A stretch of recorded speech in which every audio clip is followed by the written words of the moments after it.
શું એક સાસુ પોતાની વહુના અંગત બેડરૂમના જીવન પર હિસાબ માગી શકે? જ્યારે સાસુએ વહુના રોમાન્સ પર વીજળીના બિલનો કટાક્ષ કર્યો ત્યારે વહુએ આપ્યો એવો જવાબ કે સાસુના હોંશ ઉડી ગયા. જાણો સુપ્રિયાએ કેવી રીતે આપ્યો જડબાતોડ જવાબ. સુપ્રિયા હજુ હમણાં જ ઓફિસેથી પરસેવે રેબઝેબ થઈને ઘરે આવી હતી.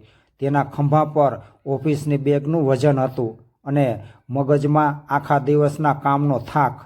તેણે હાંફતા હાંફતા સોફા પર પોતાની બેગ મૂકી અને રસોડામાંથી લાવેલો પાણીનો ગ્લાસ હજુ તો હોઠે અડાડ્યો જ હતો.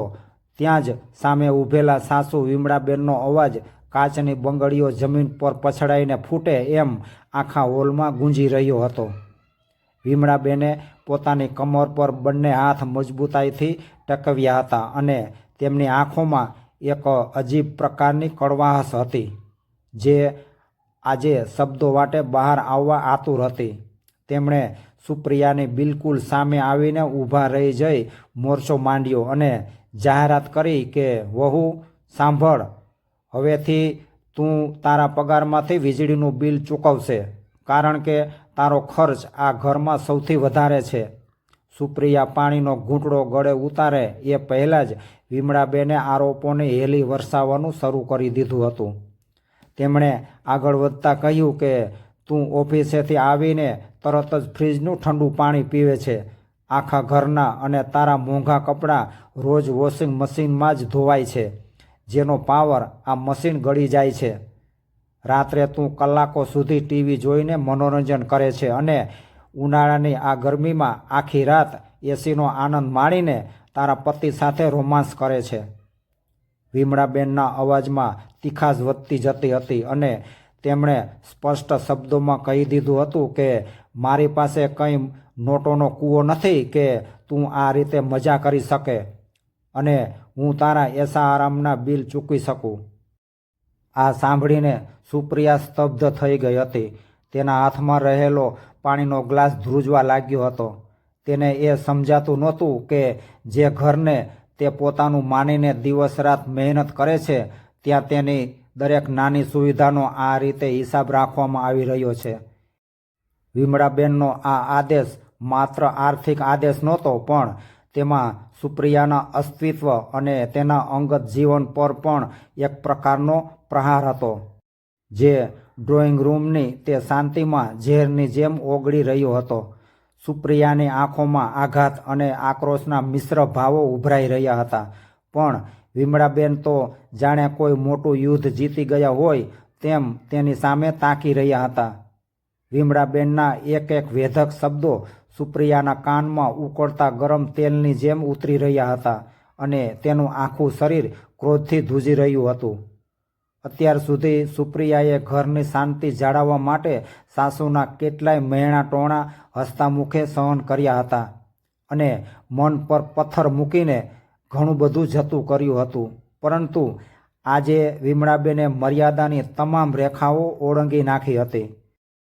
ખાસ કરીને રોમાન્સ શબ્દનો જે હીન અને કટાક્ષભર્યા લહેકામાં સાસુએ ઉલ્લેખ કર્યો હતો એ સુપ્રિયાના સ્ત્રીતત્વ અને તેના આત્મસન્માન પર સીધો અને ઘાતક પ્રહાર હતો. સુપ્રિયાના ગોરા ચહેરા પર ક્ષણવારમાં લોહી ઘસી આવ્યું અને તેની આંખોમાં ક્રોધની ભયાનક જ્વાળા પ્રગટી, જેણે વિમળાબેનના અહંકારને પડકાર ફેંક્યો હતો. તેના મગજમાં વિચારોનું વંટોળ ઉઠ્યું અને તેને લાગ્યું કે જો આજે તે ચૂપ રહેશે તો આખી જિંદગી તેને આ રીતે જ કચડવામાં આવશે. તેણે અત્યંત આવેશમાં આવીને પોતાના હાથમાં રહેલો પાણીનો કાચનો ગ્લાસ સામે પડેલી ટીપોઈ પર એટલા જોરથી પછાડ્યો કે આખા ઘરમાં એનો ભયાનક અવાજ ગુંજી ઉઠ્યો. સુપ્રિયા સોફા પરથી વીજળી વેગે ઊભી થઈ ગઈ અને ઘાયલ થયેલી નાગણ જેમ ફૂફાડો મારે તેમ તેણે વિમળાબેન સામે જોયું. તેના શ્વાસની ગતિ તેજ થઈ ગઈ હતી અને અવાજમાં ધ્રુજારી હોવા છતાં એક પ્રકારની મક્કમતા હતી. તેણે પોતાની આંગળી સાસુ તરફ ચીંધીને અને તેમની આંખોમાં આંખ પરોવીને સીધો જ વળતો પ્રહાર કરતાં કહ્યું કે બહુ થયું, હવે તમે બંધ કરો મમ્મીજી આ તમારી વાહિયાત વાતો અને તમારો આ હિસાબ કિતાબ. શું તમે ક્યારેય વિચાર્યું છે કે તમે શું બોલી રહ્યા છો? તમે જે રોમાંસ શબ્દને ગાળ સમજીને મને સંભળાવી રહ્યા છો ને, એ જ તો સંસારનો આધાર છે. મારે તમને પૂછવું છે કે શું તમે પોતે રોમાંસ વિના જ મારા પતિને જન્મ આપ્યો છે? સુપ્રિયાના આ વેધક સવાલે ડ્રોઈંગ રૂમમાં પથરાયેલી હવામાં જાણે વિસ્ફોટ કર્યો હોય એવું વાતાવરણ સર્જાયું. વિમળાબેન જે અત્યાર સુધી સત્તાની અણીએ બોલતા હતા તે એકાએક સ્તબ્ધ થઈ ગયા અને તેમના મોઢામાંથી શબ્દો સરી પડ્યા. સુપ્રિયાના આવા સાફ અને નગ્ન સત્ય જેવા સવાલે સાસુના વર્ષો જૂના આંચળને ચીરી નાખ્યું હતું. વિમળાબેન ક્યારેય કલ્પના પણ કરી શકતા ન હતા કે જે વહુ હંમેશા નીચું જોઈને બધું જ સાંભળતી હતી તે વહુ આજે આટલી હિંમત કરીને તેમના ભૂતકાળ અને તેમના અસ્તિત્વના મૂળભૂત સત્ય સામે આંગળી ચીંધશે. સુપ્રિયાના આ ધારદાર શબ્દો સાંભળીને વિમળાબેનના પગ નીચેથી જાણે જમીન સરકી ગઈ હોય એવો આઘાત તેમને લાગ્યો હતો. આખા ઘરમાં એકાએક સ્મશાન જેવો સોંપો પડી ગયો અને વાતાવરણમાં છવાયેલી ગંભીરતા એટલી બધી વધી ગઈ હતી કે પંખાનો અવાજ પણ જાણે થંભી ગયો હોય એવું લાગતું હતું. રસોડામાં વાસણ સાફ કરી રહેલા કામવાળા બહેન પણ સુપ્રિયાનો આવો રૌદ્ર અવતાર જોઈને જળવત બની ગયા હતા અને તેમના હાથમાં રહેલું વાસણ નીચે મૂક્યા વગર જ તેઓ સ્તબ્ધ થઈને આ દ્રશ્ય નિહાળી રહ્યા હતા. વિમળાબેનને સપનામાં પણ કલ્પના નહોતી કે અત્યાર સુધી ગાય જેવી ગણાતી અને મર્યાદામાં રહેતી વહુ આજે આટલી આક્રમક બનીને તેમની સામે વળતો જવાબ કરવાની હિંમત કરશે. સુપ્રિયા હજુ પણ અટકી નહોતી. તેના હૃદયમાં વર્ષોથી દબાયેલો આક્રોશ આજે લાવાની જેમ બહાર આવી રહ્યો હતો. તેણે સાસુ તરફ ડગલું આગળ વધતા અને આત્મવિશ્વાસથી છલકાતા અવાજમાં કહ્યું કે તમે વારંવાર વીજળીના બિલની વાત કરો છો ને, તો હવે તમે પણ બરાબર કાન ખોલીને સાંભળી લેજો. સવારથી સાંજ સુધી આ ઘરમાં જે રાચરચીલું ચાલે છે ને અને જે સુખ અને સુવિધાઓ તમે ભોગવો છો ને એમાં મારો પણ એટલો જ લોહી પરસેવો રેડાયેલો છે. જો હું એસી વાપરું છું તો એસીની હવા ખાવા માટે હું આખો દિવસ ઓફિસમાં ગધેડા વેતરું કરું છું અને બોસની કિચકિચ સાંભળીને પૈસા કમાઉં છું. મારી મહેનતના પૈસાથી આ ઘરની ગાડી ચાલે છે એ વાત તમે કેમ ભૂલી જાઓ છો? સુપ્રિયાની આંખોમાં હજુ પણ એ જ તીખાશ હતી. તેણે આગળ વધતા મક્કમતાથી ઉમેર્યું કે હવે રહી વાત તમે ઉછાળેલા રોમાંસના કાદવની, તો એ મારો અને તમારા દીકરાનો તદ્દન અંગત વિષય છે. તેમાં તમારે માથું મારવાનો કે તેને બિલ સાથે સરખાવવાનો તમને કોઈ જ અધિકાર નથી. તમે એક સ્ત્રી હોવા છતાં કઈ રીતે ભૂલી શકો છો કે આ સૃષ્ટિનું અને સંસારનું ચક્ર એ જ પવિત્ર સંબંધો પર ટકેલું છે જેની તમે અત્યારે મજાક ઉડાવી રહ્યા છો? શું સંબંધોની ગરિમા કરતાં તમને વીજળીના થોડા રૂપિયા વધારે વહાલા થઈ ગયા છે? સુપ્રિયાના આ પ્રશ્નોએ વિમળાબેનને નિરુત્તર કરી દીધા હતા અને તેમની પાસે હવે બોલવા માટે કોઈ શબ્દો બાકી રહ્યા નહોતા, કારણ કે આજે પહેલી વાર તેમને કોઈએ અરીસો બતાવી દીધો હતો. વિમળાબેનનો અત્યાર સુધીનો દબદબો એક જ ક્ષણમાં ઓગળી ગયો હતો અને તેમના અવાજમાં હવે સત્તા નહીં પણ એક પ્રકારની ધ્રુજારી અને લાચારી ભળી ગઈ હતી. તેમણે ધ્રુજતા હોઠે અને ફાટી આંખે સુપ્રિયા સામે જોતા માંડ માંડ શબ્દો કાઢ્યા કે તારી આટલી બધી હિંમત વધી ગઈ છે કે તું મારી સામે આ રીતે બોલે છે? શું તારા મા બાપે તને આ જ શીખવ્યું છે? અને તારા સંસ્કાર ક્યાં ગયા? સુપ્રિયાના ચહેરા પર અત્યારે ગુસ્સાની જગ્યાએ એક ધારદાર અને ઠંડુ હાસ્ય આવી ગયું હતું જે વિમળાબેનને વધુ અકળાવી રહ્યું હતું. સુપ્રિયાએ હસીને અત્યંત સચોટ જવાબ આપતા કહ્યું કે સંસાર હંમેશા આદર કરવા માટે હોય છે મમ્મીજી, પણ કોઈનું અપમાન મૂંગા મોઢે સહન કરવા માટે નથી હોતા. તમે અત્યાર સુધી મને આ ઘરની વહુ તરીકે નહીં પણ માત્ર એક ભાડુઆત સમજી લીધી છે, જેણે દરેક સુવિધાના બદલામાં કિંમત ચૂકવવી પડે. પણ તમે યાદ રાખજો કે જો મારે જ વીજળીનું બિલ ભરવાનું હોય અને આ ઘરના ખર્ચ ઉઠાવવાના હોય તો પછી આ ઘરના નિર્ણયો લેવાનો હક પણ મારો જ રહેશે અને હવેથી આ ઘરમાં મારા જ નિર્ણયો ચાલશે. સુપ્રિયાએ સાસુની આંખોમાં સીધું જ જોઈને પડકાર ફેંક્યો કે કાલે સવારે જો હું એવું કહીશ કે રસોડામાં શું બનશે અને આ ઘરે કોણ આવશે અને કોણ નહીં આવે એ બધું હું નક્કી કરીશ તો શું તમને એ પોસાશે?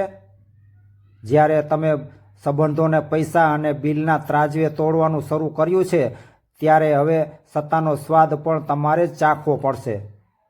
સુપ્રિયાનો અવાજ હવે રૂમની દિવાલો સાથે અથડાઈને વિમળાબેનના અસ્તિત્વને હચમચાવી રહ્યો હતો.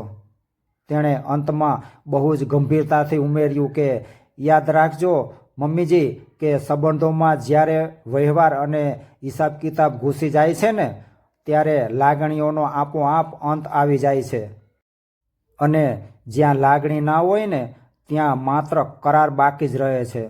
વિમળાબેન અત્યાર સુધી જે દિવાલ પાછળ છુપાઈને હુકમ કરતા હતા તે દિવાલ આજે સુપ્રિયાએ એક જ ઝાટકે તોડી નાખી હતી. તેમને સમજાઈ રહ્યું હતું કે તેમણે માત્ર બિલની રકમની વાત નથી કરી પણ આખા ઘરની મર્યાદા અને વહુના મનમાં રહેલા માનને કાયમને માટે જોખમમાં મૂકી દીધું છે. એટલામાં ઘરના મુખ્ય દરવાજેથી સુપ્રિયાનો પતિ આકાશ થાક્યો પાક્યો ઘરે આવ્યો, પણ અંદર પગ મૂકતાની સાથે જ તેને વાતાવરણમાં છવાયેલી અસાધારણ ગંભીરતા અને ભારેખમ શાંતિનો અનુભવ થયો. તેણે ડ્રોઈંગ રૂમની મધ્યમાં સુપ્રિયાને રોષમાં અને માતાને ધ્રુજતા જોયા એટલે તરત જ પૂછ્યું કે આ બધું શું ચાલી રહ્યું છે અને ઘરમાં આટલી ગંભીરતા કેમ છે? શું થયું છે? આકાશને જોતા જ વિમળાબેનને જાણે હારેલી બાજી જીતવાનો છેલ્લો સહારો મળી ગયો હોય એમ તેમણે તરત જ પોતાની આંખોમાં કૃત્રિમ અને ખોટા આંસુ લાવી રહેવાનું નાટક શરૂ કરી દીધું. તેઓ દોડીને આકાશ પાસે ગયા અને તેના ખંભા પર હાથ મૂકીને ડૂસકા ભરતા ફરિયાદ કરવા લાગ્યા કે જો આકાશ, તારી વહુએ આજે મારી તમામ મર્યાદા નેવે મૂકી દીધી છે અને સાસુ તરીકે મારું જરાય માન રાખ્યું નથી. તેણે જે રીતે મારી સાથે વાત કરી છે એ સાંભળીને મારું હૃદય ચીરાઈ ગયું છે. તું જ આનો ન્યાય કર. વિમળાબેનને લાગ્યું હતું કે આકાશ હંમેશાની જેમ પોતાનો પક્ષ લેશે અને સુપ્રિયાને ધમકાવશે, પણ આ વખતે આકાશે કોઈ જ ઉતાવળ ન કરી. એ વખતે સુપ્રિયાએ અત્યંત શાંતિથી અને સંયમ જાળવીને આકાશ સામે આખી વાત માંડીને કરી કે કઈ રીતે સાસુએ વીજળીના બિલના બહાને તેના ચારિત્ર અને તેમના અંગત સંબંધો પર કટાક્ષ કર્યો હતો.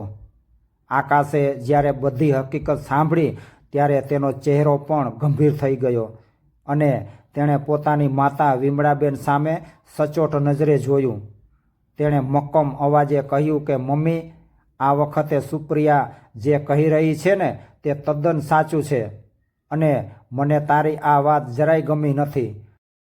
તે જે શબ્દોનો પ્રયોગ સુપ્રિયા માટે અને અમારા સંબંધો માટે કર્યો છે એ કોઈ પણ આત્મસન્માન ધરાવતી સ્ત્રી માટે અસગ્ન છે અને તેને સાંભળ્યા પછી કોઈ પણ વહુ શાંત ન રહી શકે. આકાશે વિમળાબેનને સ્પષ્ટ શબ્દોમાં સમજાવતા આગળ કહ્યું કે આ ઘર આપણું છે, જેમાં આપણે સાથે રહીએ છીએ અને એમાં વ્યવહારની કે હિસાબની દિવાલો ન ચણો, કારણ કે જ્યાં પૈસાનો હિસાબ શરૂ થાય છે ને ત્યાં પરિવારની લાગણીઓ મરી જાય છે. આકાશના આ સ્પષ્ટ વલણે વિમળાબેનને જળવત કરી દીધા હતા, કારણ કે આજે પહેલી વાર તેમનો પોતાનો દીકરો જ સત્યની પડખે ઊભો રહી ગયો હતો અને તેમની ભૂલ તેમને અરીસાની જેમ બતાવી રહ્યો હતો. આકાશે સુપ્રિયાનો હાથ પકડ્યો અને તેને શાંત થવાનો ઈશારો કર્યો. જે દ્રશ્ય વિમળાબેન માટે એક મોટો બોધપાઠ બની રહ્યું હતું. તે રાત્રે ઘરમાં જે શાંતિ હતી તે હળવી નહીં પણ લોખંડી ભાર જેવી ગૂંગળામણ ભરી હતી અને હવામાં એક અજાણ્યો તણાવ વ્યાપેલો હતો. વિમળાબેન પોતાના રૂમમાં અંધારામાં બેસીને પંખાના અવાજ વચ્ચે અંતર્મંથન કરવા લાગ્યા કે શું ખરેખર તેઓ આટલા હદ સુધી ખોટા હતા? જેમ જેમ રાત વીતતી ગઈ તેમ તેમ તેમને પોતાના શબ્દોની તીક્ષ્ણતા સમજાવા લાગી અને તેમને પસ્તાવો થયો કે વહુના પગાર પર નજર રાખવામાં અને બિલના સામાન્ય આંકડાઓમાં તેમણે ઘરની સાક્ષાત લક્ષ્મી સમાન વહુનું ઘોર અપમાન કર્યું છે. બીજી તરફ સુપ્રિયા પણ પોતાના રૂમમાં બેસીને વિચારી રહી હતી કે તેને પણ મનમાં એક પ્રકારનો પસ્તાવો થઈ રહ્યો હતો કે તેણે કદાચ થોડા વધારે કડક શબ્દો વાપરી નાખ્યા હતા. પણ તેની સાથે જ તેને એ વાતનો સંતોષ હતો કે પોતાનો પક્ષ રાખવો અને અન્યાય સામે અવાજ ઉઠાવવો એ અત્યંત જરૂરી હતો. બીજા દિવસે સૂરજની પહેલી કિરણ સાથે જ ઘરમાં એક નવી સમજણનો ઉદય થયો હોય તેવું લાગતું હતું.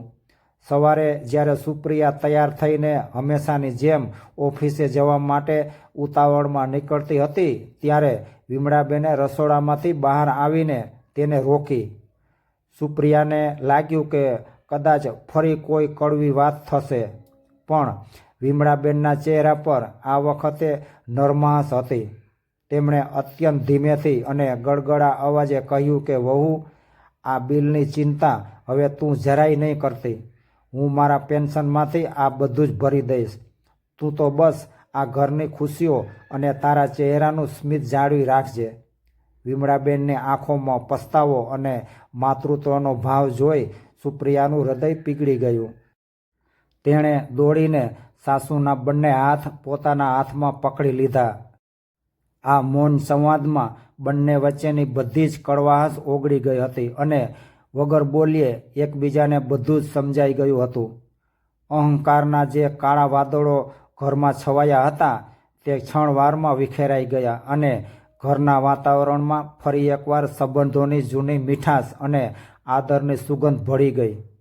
મિત્રો, જો આ વાર્તા તમારા દિલને સ્પર્શી ગઈ હોય તો ચેનલને સબસ્ક્રાઈબ કરવાનું ભૂલતા નહીં અને આવી જ હૃદયસ્પર્શી પારિવારિક વાર્તાઓ જોવા માટે અમારી સાથે જોડાયેલા રહો. સબસ્ક્રાઈબ ચોક્કસ કરજો. આભાર. જય શ્રી કૃષ્ણ.